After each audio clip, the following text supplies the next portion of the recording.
সাহাবায়ে কেরাম শোনো, বনু মখজুম গোত্রের এলিট পার্সন তোমরাও শোনো, অনাগত ভবিষ্যতের উম্মতে মুহাম্মাদি শুনে রেখে দাও।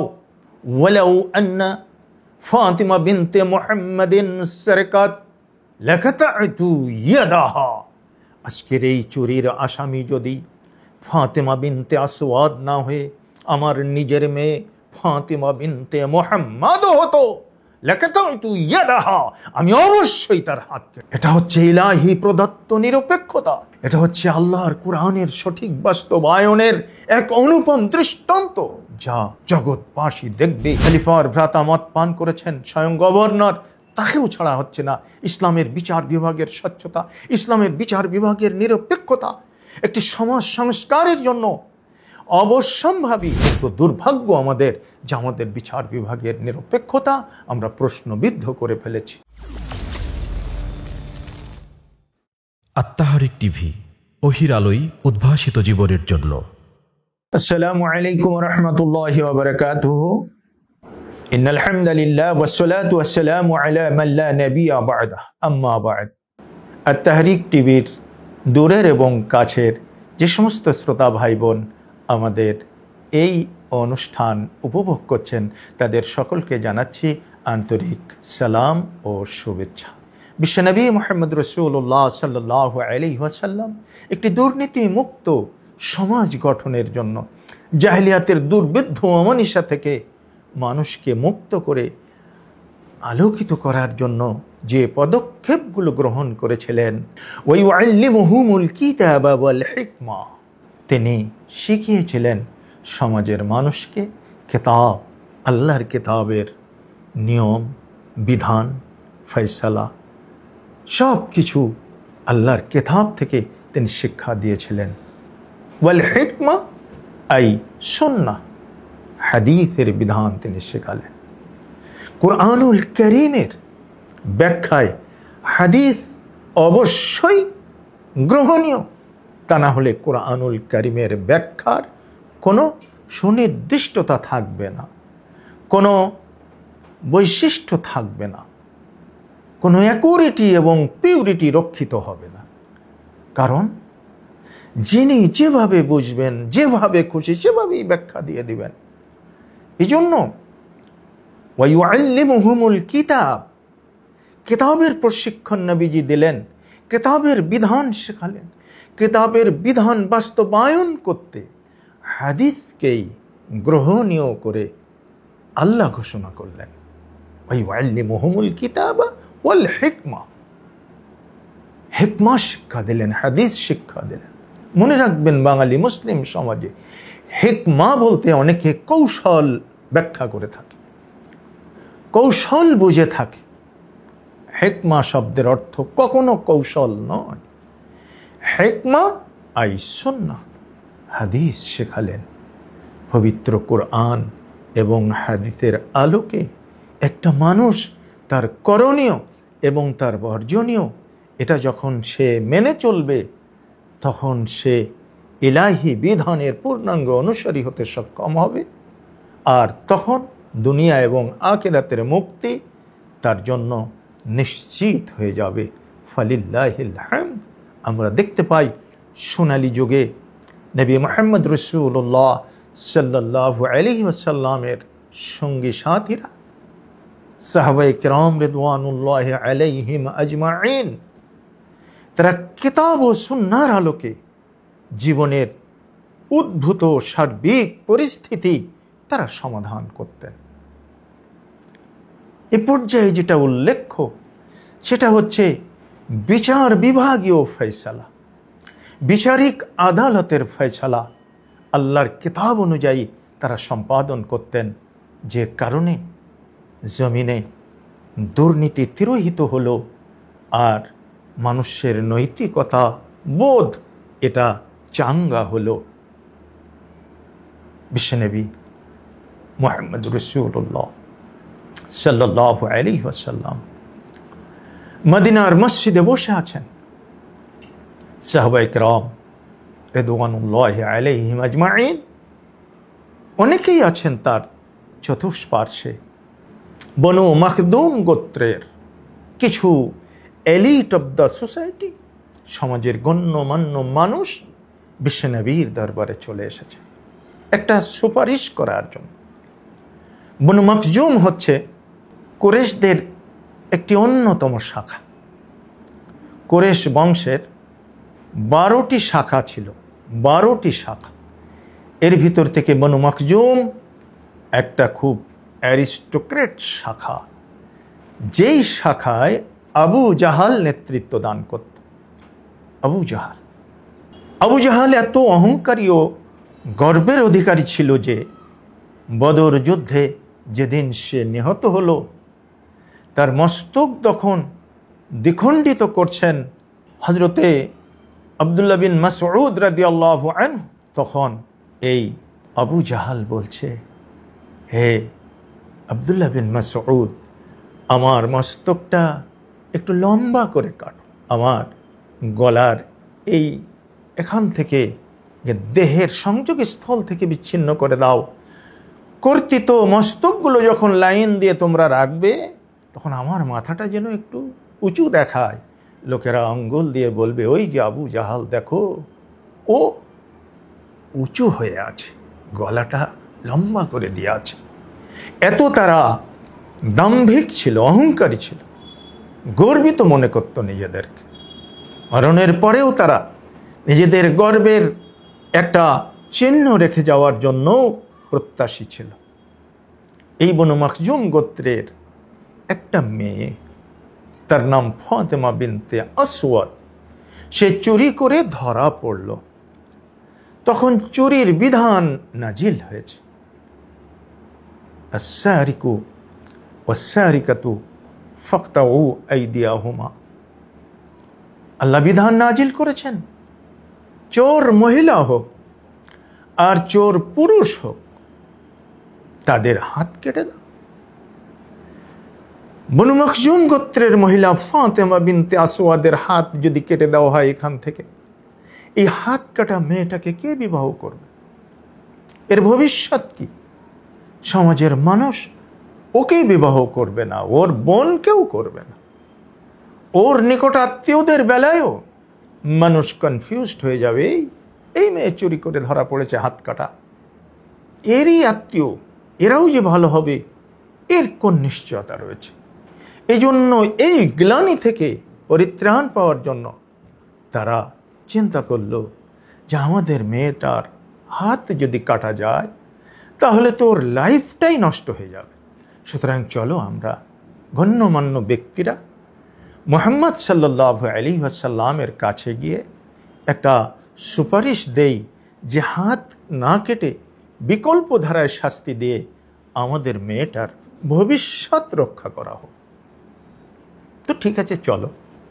কতিপয় ব্যক্তি তারা আসলো, কিন্তু নবী করিম সাল্লাল্লাহু আলাইহি ওয়াসাল্লামের সামনে গিয়ে এই সুপারিশটা কে পেশ করবে, এরকম কোনো ব্যক্তি খুঁজে পাওয়া যাচ্ছে না, কেউ সাহস করছে না। তখন তারা চিন্তা করলো যে এই যে জায়েদ বিন হারিসার ছেলে উসামা বিন জায়েদ রাদিয়াল্লাহু আনহু, ছোট্ট ছেলে, নাবুদ ছেলে, এই ছেলেটাকেই বলে দেখি রাসূলের কাছে গিয়ে আমাদের বক্তব্যটা পেশ করব। তো ছোট্ট ছেলে উসামা বিন জায়েদকে ডাক দিয়ে তারা বলল, হে উসামা, আমরা রাসূলের কাছে এসেছি একটা সুপারিশ দেওয়ার জন্য। তুমি আমাদের পক্ষ থেকে এই কথাটা নবীজির কাছে একটু পৌঁছে দিতে পারবে? ছোট্ট ছেলে উসামা বিন জায়েদ বলল, হ্যাঁ পারবো, কি বলতে হবে বলো। তুমি রাসূলের কাছে গিয়ে বলবে আমাদের মেয়ে ফাতেমা বিনতে আসওয়াদের হাতটা না কেটে দিয়ে বিকল্প ধারায় শাস্তি দেন, জরিমানা করুন কিংবা অন্য কোনো শাস্তি দেন, কিন্তু তার হাতটা কাটবেন না, কারণ হাত কাটা গেলে আমাদের মেয়েটার ভবিষ্যৎ নষ্ট হয়ে যাবে। তো উসামা বিন জায়েদ এই কথা বললেন। রাসূলুল্লাহ সাল্লাল্লাহু আলাইহি ওয়াসাল্লাম এই কথা শুনে অত্যন্ত রাগান্বিত হয়ে গেলেন। রোষ কোষায়িত লোচনে তিনি অত্যন্ত ভয়ঙ্কর কণ্ঠে ডাক দিলেন, তিনি বুঝতে পারলেন উসামা বিন জায়েদকে কথা শিখিয়েছে বনু মাখজুম গোত্রের লোকেরা। তিনি ডাকলেন, হে বনু মাখজুম গোত্রের অধিপতিরা, আমার কাছে চলে আসো। হে মসজিদে নববীর উপস্থিত সাহাবায়ে কেরাম শোনো, বনু মাখজুম গোত্রের এলিট পার্সন তোমরাও শোনো, অনাগত ভবিষ্যতের উম্মতে মুহাম্মাদি শুনে রেখে দাও। ওয়ালাউ আন্না ফাতিমা বিনতে মুহাম্মাদিন সারকাত লাকাতা'তু ইয়াদাহা। আজকের এই চুরির আসামি যদি ফাতিমা বিনতে আসওয়াদ না হয়ে আমার নিজের মেয়ে ফাতিমা বিনতে মুহাম্মাদ হতো, লাকাতা'তু ইয়াদাহা, আমি অবশ্যই তার হাত কেটে দিতাম। যারা সুপারিশ করতে গিয়েছে তারা মূর্ছমান হয়ে গেল। শোনার পরে তাদের সকলের মস্তক অবনমিত হয়ে গেল। এ কোথায় এসেছি আমরা? এ কি নিরপেক্ষতা? এটা হচ্ছে ইলাহি প্রদত্ত নিরপেক্ষতা। এটা হচ্ছে আল্লাহর কোরআনের সঠিক বাস্তবায়নের এক অনুপম দৃষ্টান্ত, যা জগৎবাসী দেখবে এবং কিয়ামত উদয় কাল পর্যন্ত পৃথিবীর সমস্ত চোর আতঙ্কিত হবে। যার সর্বনাশ! এই যদি হয় বিচারিক ফয়সালা, ইসলামের বিচার বিভাগ যদি এতটাই স্বচ্ছ হয়, তাহলে তো চুরি করে রেহাই পাওয়া যাবে না, সমাজ থেকে চুরি বন্ধ হয়ে যাবে। তাহলে চিন্তা করে দেখুন। আর সেই ধারাবাহিকতায় রাসূলুল্লাহ সাল্লাল্লাহু আলাইহি ওয়াসাল্লামের সাহাবায়ে কেরাম খুলাফায়ে রাশেদ তারাও তাদের বিচারিক আদালতে নিরপেক্ষ বিচার করতেন, যার দৃষ্টান্ত আমরা দেখতে পাই খলিফা ওসমান রাদিয়াল্লাহু তাআলা আনহু, তৃতীয় খলিফা, তার ভাই ওলীদ বিন উকবা, তিনি মদ পান করে কুফার মসজিদে ইমামতি করলেন। তিনি কুফার গভর্নর ছিলেন। ওলীদ বিন উকবা তিনি ইমামতি করে 2 রাকাত সালাতের সালাম ফেরানোর পরে জিজ্ঞেস করলেন, আরো 2 রাকাত সালাত পড়িয়ে দেব? লোকেরা বলল, না। কেন? ফজরের সালাত তো 2 রাকাত। তিনি বেরিয়ে আসলেন, লোকেরাও বেরিয়ে আসলো। ওলীদ বিন উকবা বমি করলেন। তার বমির থেকে মদের সুরার গন্ধ স্পষ্ট প্রতীয়মান হলো যে তিনি মদ পান করেছেন। সুরার গন্ধ তখনও পাওয়া যাচ্ছে, তার বমির ভিতর থেকে এটা উচ্চারিত হচ্ছে। তখন দরবারে খেলাফতে নালিশ চলে গেল ওসমান রাদিয়াল্লাহু তাআলা আনহুর কাছে যে আপনার ভ্রাতা মদ পান করে ফজরের সালাত আদায় করিয়েছেন। ওসমান রাদিয়াল্লাহু তাআলা আনহু ডাক দিলেন।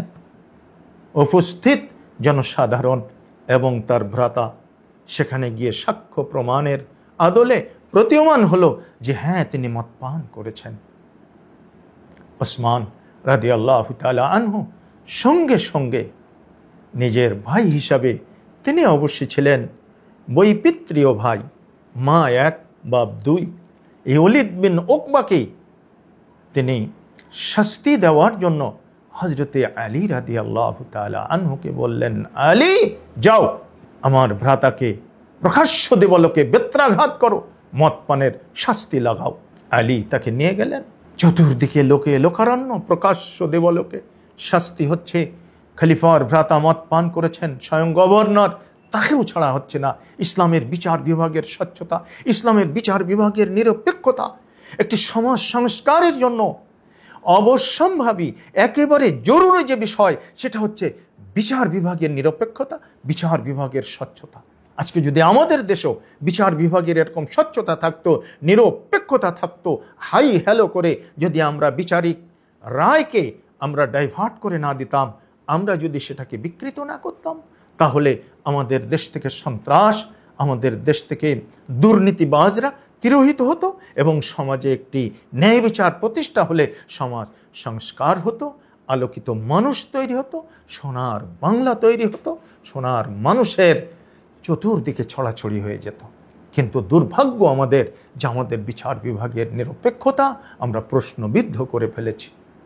সম্মানিত দর্শক শ্রোতা, আলী রাদিয়াল্লাহু তাআলা আনহু তার ভ্রাতুষ্পুত্র আব্দুল্লাহ বিন জাফরকে বললেন, হে আব্দুল্লাহ, তুমি বেতগুলো লাগাও।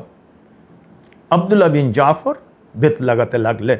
40টা মারার পরে আলী রাদিয়াল্লাহু তাআলা আনহু বললেন, হে আব্দুল্লাহ, থেমে যাও। লোকেরা বলল, কেন থামবে? মদ পানের শাস্তি আমরা দেখেছি ওমরে ফারুক রাদিয়াল্লাহু তাআলা আনহু 80টা বেত মেরেছেন, আপনি 80টা মারতে বলেন। আলী রাদিয়াল্লাহু তাআলা আনহু বললেন, হে জনগণ শুনুন, আমিও ওমর ফারুক রাদিয়াল্লাহু আনহুকে মদপানের শাস্তি স্বরূপ 80টা বেত্রাঘাত করতে দেখেছি। পক্ষান্তরে আমি বিশ্বনবী মুহাম্মদ সাল্লাল্লাহু আলাইহি ওয়াসাল্লামকে দেখেছি তিনি মদপানের শাস্তি দিতে গিয়ে 40টা বেত মেরেছেন। সুতরাং দুটোই আমি পছন্দ করি, কিন্তু আমার কাছে বিশ্বনবী মুহাম্মদ সাল্লাল্লাহু আলাইহি ওয়াসাল্লামের গৃহীত পদ্ধতিটাই উত্তম। সম্মানিত দর্শক শ্রোতা, এই ঘটনার আলোকে আমরা আরেকটি বিষয় স্পষ্ট প্রতিভাত হয়ে যায় আমাদের সামনে, যে আল্লাহ রসুল সাল্লাল্লাহু আলাইহি ওয়াসাল্লামের নীতি আর খোলাফায়ে রাশেদা বা সাহাবায়ে কেরামের কারণ নীতির মধ্যে যদি এরকম একটু সামান্য তারতম্য পার্থক্য হয়, তাহলে সেখানে আমাদের উচিত হবে রাসূলুল্লাহ সাল্লাল্লাহু আলাইহি ওয়াসাল্লামের গৃহীত নীতিমালাটাই গ্রহণ করা। তাহলে আমরা একেবারে সঠিক ও নির্ভুল একটি পদক্ষেপের ধারক বাহক হতে পারবো, সুন্নাহর পরিপূর্ণ অনুসারী হতে পারবো। সম্মানিত দর্শক শ্রোতা, এই ঘটনা প্রমাণ করে ওয়াইউআল্লিমুহুমুল কিতাব ওয়াল হিকমা, কিতাব এবং সুন্নাহর আইন বাস্তবায়নের মাধ্যমে সমাজ সংস্কার হয়েছে। রাসূল সাল্লাল্লাহু আলাইহি ওয়াসাল্লাম সেভাবেই করেছেন। সুতরাং আজকের কোনো তন্ত্র মন্ত্র নয়, আজকের গণতান্ত্রিক পদ্ধতিতে আমরা নেতার পরিবর্তন করি, কিন্তু নীতির কোনো পরিবর্তন হয় না। চাই নীতির পরিবর্তন। তাই বিভিন্ন ধরনের তন্ত্রমন্ত্র বাদ দিয়ে আমাদের আজকে ফিরে আসতে হবে ইসলামের সেই অ্যাকুরেট এবং পিওর নীতিমালার মূল কেন্দ্রে, যেই নীতিমালা গ্রহণ করে নবী মুহাম্মদ সাল্লাল্লাহু আলাইহি ওয়াসাল্লাম একটি দুর্নীতিমুক্ত সমাজ তৈরি করেছিলেন। জাহিলিয়াতের সেই অমানিসা, সেই অন্ধকার দূরীভূত করে আলোকিত মানুষ তৈরি করেছিলেন। আসুন আমরা এভাবেই কিতাব ও সুন্নাতের যথাযথ বাস্তবায়নের মাধ্যমে আলোকিত মানুষ তৈরি করি, আলোকিত সমাজ তৈরি করি। তাহলেই আমাদের জন্য মিলবে ইহলৌকিক এবং পরলৌকিক মুক্তি। মহান আল্লাহ রাব্বুল আলামিন আমাদের সেই তৌফিক দান করুন। আমিন। আসসালামু আলাইকুম ওয়া রাহমাতুল্লাহ।